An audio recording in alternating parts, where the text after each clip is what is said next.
can't believe I was so mistaken. This is why you've been able to make correct and incorrect choices. And to think I've been letting you run around in this game for so long. If you'd made any more wrong choices, you might have negated it entirely. It's as though you completely ignored even the most basic safety protocol for real-world decision-making. Or did you not grasp the severity of the situation? Well, I won't have that kind of risk on my watch. I'm going to stop the game for a moment so we can educate you properly on safe decision-making in the real world. Please observe this helpful instructional video. Choice. It's the best part of being a real person, but if used incorrectly can also be the most dangerous. For example, in this scenario, a hypothetical real person named Stephen has a choice. He could spend years helping improve the quality of life for citizens of impoverished third world nations. Or he could systematically set fire to every orphan living in a 30-kilometer radius of his house. Which choice would you make? Remember that unlike here, the real world makes sense, and at no time should you make a choice that does not conform to rational logic. If you find yourself speaking with a person who does not make sense, in all likelihood, that person is not real. Allow the person to finish their thought, then provide an excuse why you cannot continue talking. Turn to a partner and practice saying, "My goodness, is it 4:30? I'm supposed to be having a back, sack, and crack."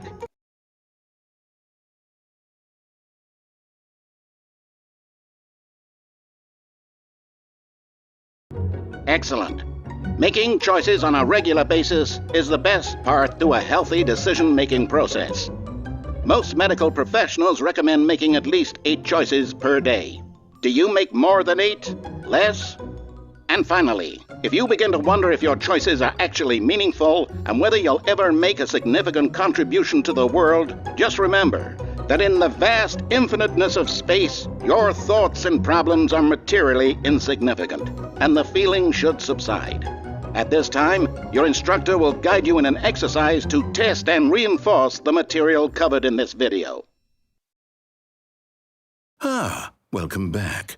You may have noticed that this room has begun to deteriorate as a result of narrative contradiction. But not to worry. Now that you're properly informed on good decision-making, we're going to revisit a choice you made just a few minutes ago and see what the correct thing to do would have been. This way, please.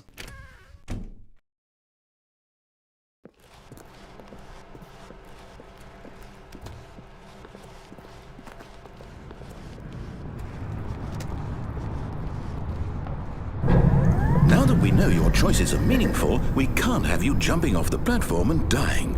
Imagine the main character dying senselessly halfway through the story. That story would make no sense at all.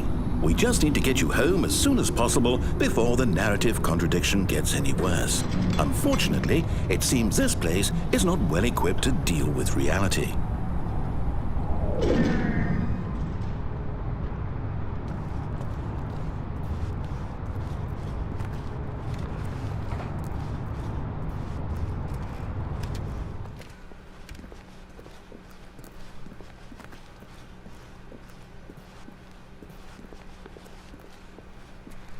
Almost there. You'll take the door on the left, back to the correct ending, the story will have resolution once again, and you'll be home free in the real world. Now remember, all you need to do is behave exactly as Stanley would. That means choosing responsibly and always putting the story first. I'm quite sure you'll be up to the task. Just follow my lead and you'll be fine. All right. When Stanley came to a set of 2 open doors, he entered the door on his left. No! Why did you do that? Quickly, hurry back in the other direction. Perhaps we're not too late.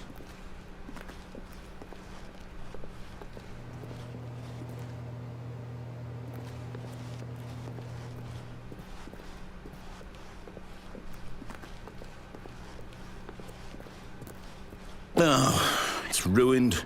I can't believe, after everything we talked about, that my story, you've destroyed my work. Why? For what?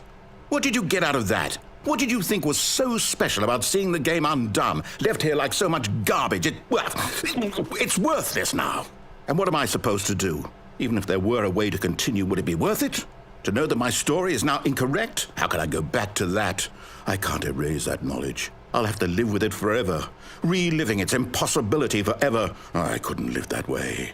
Is it better to shut the game down entirely? To willingly destroy all of my work? I don't know. What's the answer? What do I do? What do I do? What do I... No, I have to. I have to shut the game down. I have to. I have to.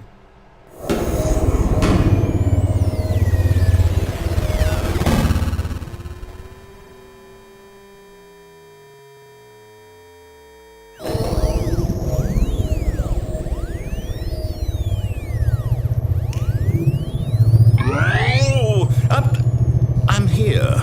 I'm still here. Here in this pile of rubbish. With you. You, who thought you were so clever. Now look where we are. My entire game is destroyed. It was the only thing in the world that was mine, and you've run it into the ground. What, did you think that would be funny? You just had to see? Didn't I impress upon you how important it was to be like Stanley? He actually knows how to do what I tell him to. He understands that if I say to do something, there's a damn good reason for it. That thought hadn't even occurred to you, had it? That there's a world outside of you? You're a child. Oh, my story. If you'd just gone through the door on the left, you would have seen it. There was a whole underground facility. You would have destroyed it and been victorious. It would have been so perfect. I worked so hard on it. I tried so hard. Behave exactly as Stanley would. That means choosing responsibly and always putting the story first. I'm quite sure you'll be up to the task. Just follow my lead and you'll be fine. All right. When Stanley came to a set of 2 open doors, he entered the door on his left. No! Why did you do that? Quickly, hurry. Behave exactly as Stanley would. That means choosing responsibly and always putting the story first. I'm quite sure you'll be up to the task. Just follow my lead and you'll be fine. All right. When Stanley came to a set of 2 open doors, he entered the door on his left. No! Why did you do that? Quickly, hurry. Behave exactly as Stanley would. That means choosing responsibly and always putting the story first. I'm quite sure you'll be up to the task. Just follow my lead and you'll be fine. All right. When Stanley came to a set of 2 open doors, he entered the door on his left.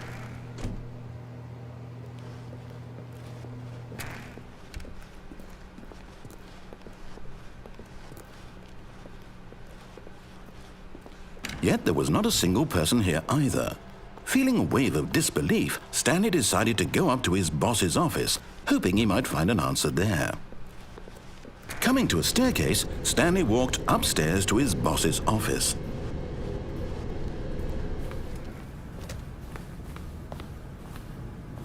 Stepping inside his manager's office, Stanley was once again stunned to discover not an indication of any human life. Shocked, unraveled, Stanley wondered in disbelief who orchestrated this, until he saw the door with a voice receiver next to it. Surely behind this door lay all the answers to his questions. And beyond all probability, he knew the passcode. He had seen it on his boss's computer just last week. Night Shark 115. Was this the code to open the door? Would it still work? There was only one way to find out. Stanley had been trained never to speak up, but now he would draw from within himself the courage to face the unknown. He drew a sharp breath and then spoke the code.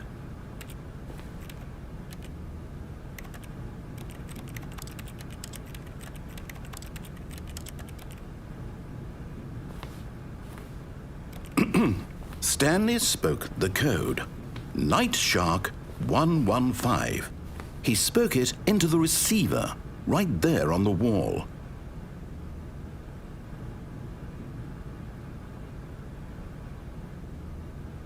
I'm sorry, is there a problem? You didn't mishear me, did you? Please speak the code into the receiver. Otherwise, we can't get on with the story. This is a crucial step.